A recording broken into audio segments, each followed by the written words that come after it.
All right, so I was able to make it back to the park today. The last time I tried to sit outside and talk after class, it was freezing cold. It was like 40 degrees. Today it's like mid 50s. It feels really good. I think the high was actually like 61. But it still feels good. Like I said, it's like mid 50s. But today was on Sundays we box. Another great class as always. The energy that everyone brings to the class is amazing. It's a great environment. Um, you just really can't ask for more, and a lot of that. That starts at the top, right? So my coach makes it a good environment for everyone who trains under him. It really makes training more bearable, and I actually enjoy like the unbearable training, like the training that's like very gritty and tough. I actually enjoy that training, but it is cool to have like a different pace and have. Sorry, someone almost fell off their bike. Um, but it is cool to be in like one of those environments where you have the music blasting. If you see then the scenery, like the lights look dope. It looks cool. So it's just very aesthetic. But again, everyone's very welcoming. It's fun and it's a very supportive environment. So today's combo is a combo that we did or that we worked on earlier this week. So it was a 6-5 block three, two block, and that was the base of the combo. The second half of the combo was a combo that we normally do. It's called smoke. So smoke is two hinge, 6-3, slip five, post, three, roll three. So the whole combo all together is a 6-5, block three, two, block two, excuse me, 6-5, block three, two, block two, hinge, 6-3, slip five, post, three, roll three. So imagine like trying to remember all that like in the moment. I'm removed from the class and it's still kind of difficult for me to remember it, but cool combo again. Like I've said in earlier videos, a lot of people aren't used to, or at least beginners when it comes to boxing, aren't used to punching or throwing multiple punches on the same side, right? Again, most people are left, right, left punchers. Um, and it's a different change of pace to throw a punch on one side and block with that same side. So essentially, what you're really doing, and what our coach was trying to drill into us, is to block. So, for example, when let's say I'm blocking on my right side, right? So I'm blocking on my right side. Also, I'm southpaw, so my right arm is my lead hand, right? For reference. So you're blocking and you're sitting down on that block, right, on this side, and then you're using that momentum to pull yourself into that three. And it's the same with that two, right? So depending on whatever stance you use, whether you're orthodox or southpaw, but for me, my two is on my left side because I'm southpaw. So once I throw that three on that side, I then want to or no, is it three? Oh yeah. So I throw my two, then I want to sit down on that two, right, for that block, and then I want to use that momentum to then throw an additional two. Sorry, I was about to throw a four for whatever reason, but yeah, it's just about learning to use your weight, use your weight as momentum, use your weight as leverage. It was a cool combo. Um, Again, it's like a little awkward, but it was fun. So I'm tired. I don't think I've eaten since like 9:30. So I'm gonna go inside. I'm gonna eat. I am going to hydrate. I'm going to stretch, right? Never forget your warm up, or excuse me, never forget your cool down. So warm up, cool down, and then even before you go to bed at night, just make sure you do a little something like foam roll, whatever it may be, stretch. Address those problem areas before they become an issue, right? Because the goal is to train forever, as long as you can, right? So I'll see you tomorrow.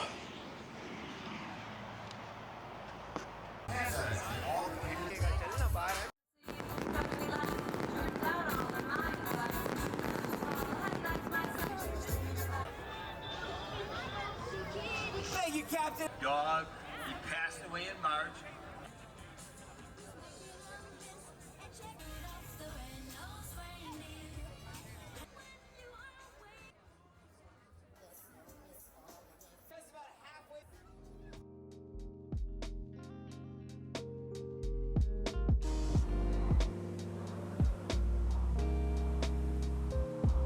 Look, saint versus sinners, the poor versus riches, top ramen place versus 5-star dinners. Wonder why I fit in, the humblest beginnings. Had to take some losses before I saw my first winnings. Silver line grinning, poverty line thinning. My life is like a movie and the plot just thickened. Came from broken homes, trying to break the old traditions. Left my old ways for my future acquisitions, I know.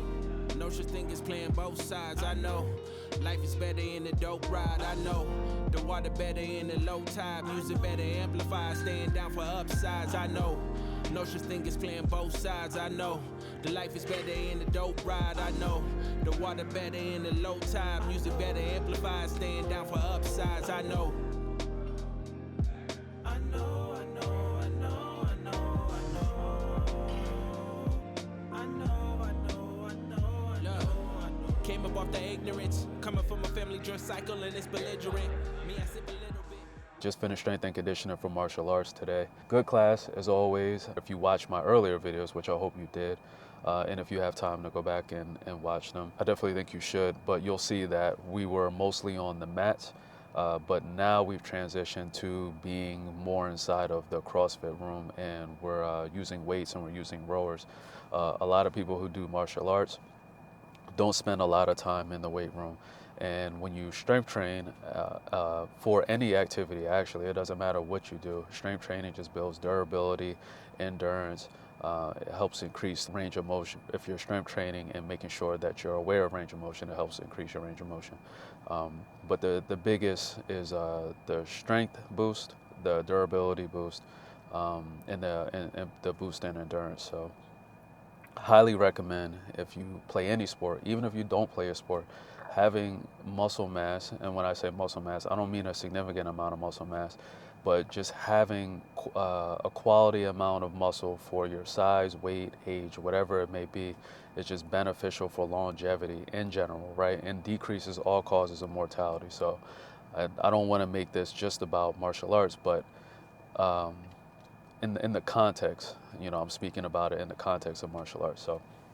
So a lot of martial artists don't strength train, so they don't build a lot of strength or endurance or durability in those smaller muscles, especially those muscles that are used for punching mechanics or kicking mechanics, or if you practice Brazilian Jiu-Jitsu and you're a grappler, you may not work on those little muscles that are deep in there that contribute a lot. So when your larger muscles fatigue, it's usually those little muscles that kick in and kind of take over, and that's how a lot of people get injured, because when those larger muscles fatigue, and those little muscles just can't bear the load. So it behooves you, right, to strengthen the larger muscles and work on those smaller muscles as well.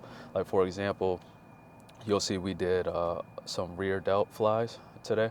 And your rear delt is this muscle that is on the back of your shoulder, and what it does is it allows it pulls your arm in this direction, right behind. I don't know if you could really tell, but I'll put you probably can't tell because of the angle my camera is on, so I'll just put the video up. So the direction that you see me moving the weight that's what your rear delt does for your arm.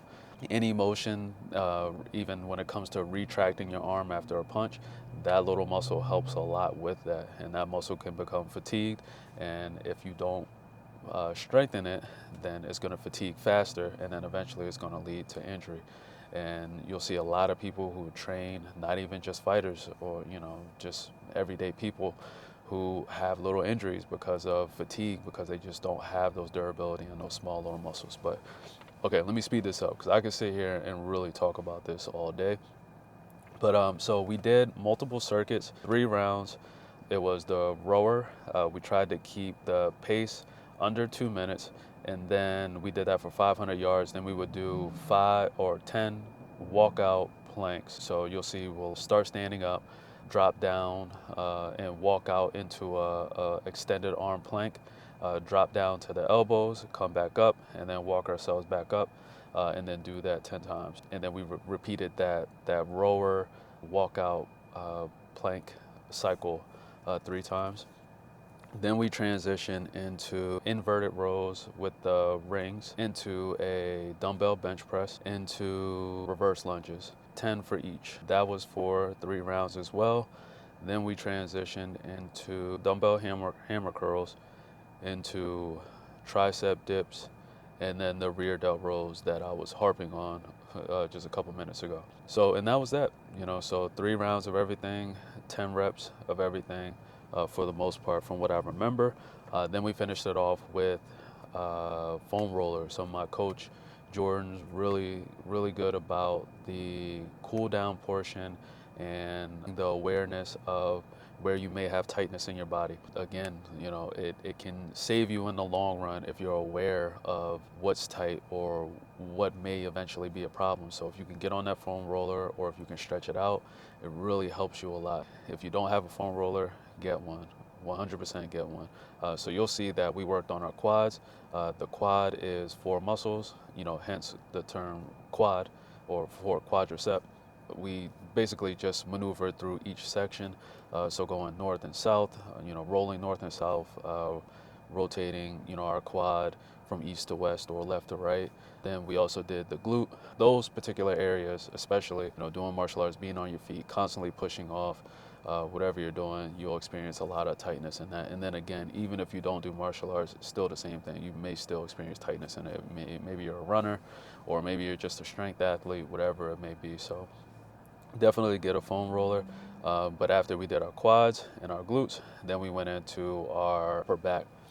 So we did those and then our neck. So we just kind of we distributed the weight on our neck with the foam roller. Then we just went left to right. So a lot of jiu-jitsu fighters have neck problems or neck soreness and tightness just because it's a lot of pulling on the neck and being choked. Majority of the chokes are they can only be around your neck, right? So the chokes are gonna be around your neck, so you develop a lot of tightness in that area. So that was strength and conditioning class for today.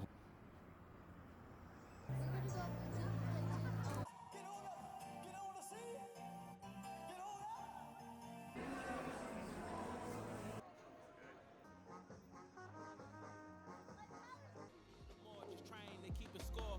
2 cups in and knowing my liver sore, and knowing I'm meant to soar, and knowing I'm meant for more.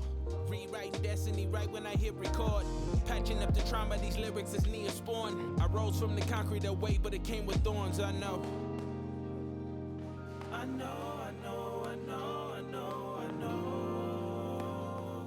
I know, I know, I know, I know, I know.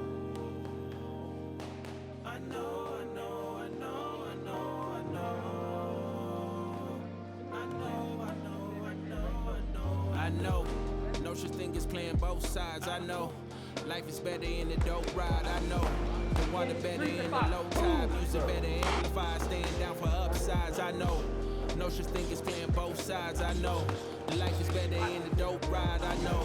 The water better in the low tide. Music better amplify. Staying down for upsides. I know. No such thing as playing both sides. I know. Life is better in the dope ride. I know.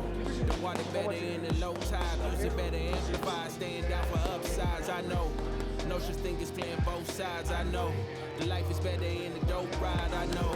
The water better in the low tide. Music better amplify. Staying down for upsides. I know.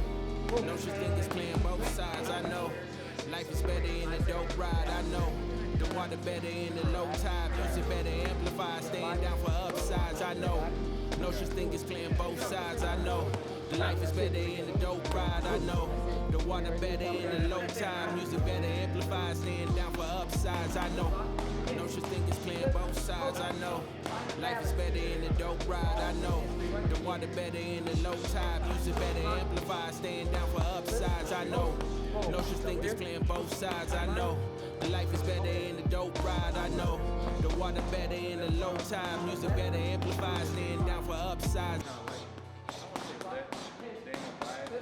I know. Roll, 2, 2, 2. 1, 1, 2.